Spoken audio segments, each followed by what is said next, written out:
భారత బీమా సంస్థకు చెందిన 33,000 కోట్ల రూపాయల నిధులను అదానీ కార్పొరేట్ కంపెనీలకు దారి మళ్లించి ప్రధాని నరేంద్ర మోడీ కేంద్ర ఆర్థిక మంత్రి నిర్మలా సీతారామన్పై కేంద్ర దర్యాప్తు సంస్థ enforcement directorate money laundering case నమోదు చేయాలని కాంగ్రెస్ పార్టీ రాష్ట్ర ప్రధాన కార్యదర్శి పఠాన్ మహమ్మద్ అలీ ఖాన్ డిమాండ్ చేశారు. దేశంలోని మధ్యతరగతి పేద ప్రజలు తమ కుటుంబ అవసరాల కోసం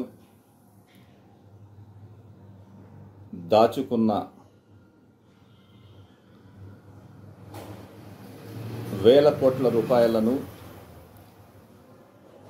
ప్రజల సొమ్మును ప్రధాని నరేంద్ర మోడీ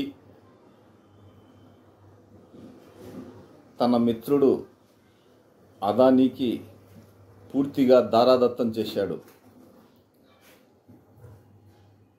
దేశంలో సంపన్న కుటుంబాలు కేవలం 5% ఉండగా మిగతా 95% మంది మధ్యతరగతి ప్రజలు, పేద ప్రజలు, దారిద్ర్య రేఖ దిగువన ఉన్న ప్రజలు ఉన్నారు. అంతేకాకుండా దేశంలోని ఉద్యోగులు, పెన్షన్దారులు, వృద్ధులు, అలాగే తమ బిడ్డల పెళ్ళిళ్ళు, ఇతర భవిష్యత్తు అవసరాల కోసం life insurance corporation of India ఎల్ఐసిగా పిలువబడే ఈ బీమా సంస్థలో దాదాపుగా 33,000 కోట్ల రూపాయలు దాచుకున్నారు. భవిష్యత్తు అవసరాల కోసం ప్రజలు దాచుకున్న ఈ 33,000 కోట్ల రూపాయలను నరేంద్ర మోడీ కేంద్రంలో ఉన్న ఎన్డీఏ ప్రభుత్వం ఈ ఏడాది మే నెలలో అదానీ సంస్థలపై అవినీతి ఆరోపణలు పేర్కొంటూ యునైటెడ్ స్టేట్స్ ఆఫ్ అమెరికా ప్రభుత్వం ఆర్థిక నేరాలు, లంచగొండి, లంచం ఇవ్వడం, అబద్ధపు లెక్కలు చూపి షేర్ల విలువ పెంచుకోవడం వంటి ఆర్థిక అభియోగాలను అదానీపై మోపింది. ఈ పరిస్థితుల్లో అదానీ కంపెనీ షేర్లు పూర్తిగా పడిపోయాయి. తిరిగి అదానీ తన కార్పొరేట్ సామ్రాజ్యాన్ని పునరుజ్జీవింపజేయడానికి ప్రపంచంలో ఉన్న అన్ని బ్యాంకులకు రుణం కోసం దరఖాస్తు చేశాడు. అయితే ప్రపంచంలో ఉండే ఏ దేశంలోని బ్యాంకు కూడా అదానీకి లోన్లు ఇవ్వలేదు. ఈ పరిస్థితుల్లో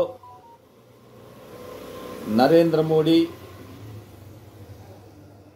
120 కోట్ల మందికి సంబంధించిన ప్రజలు దాచుకున్న ఎల్ఐసిలో 33,000 కోట్ల రూపాయలను అదానీ కంపెనీకి గుట్టు చప్పుడు కాకుండా కేంద్ర ఆర్థిక శాఖ ద్వారా అదానీ కంపెనీకి బదలాయించాడు.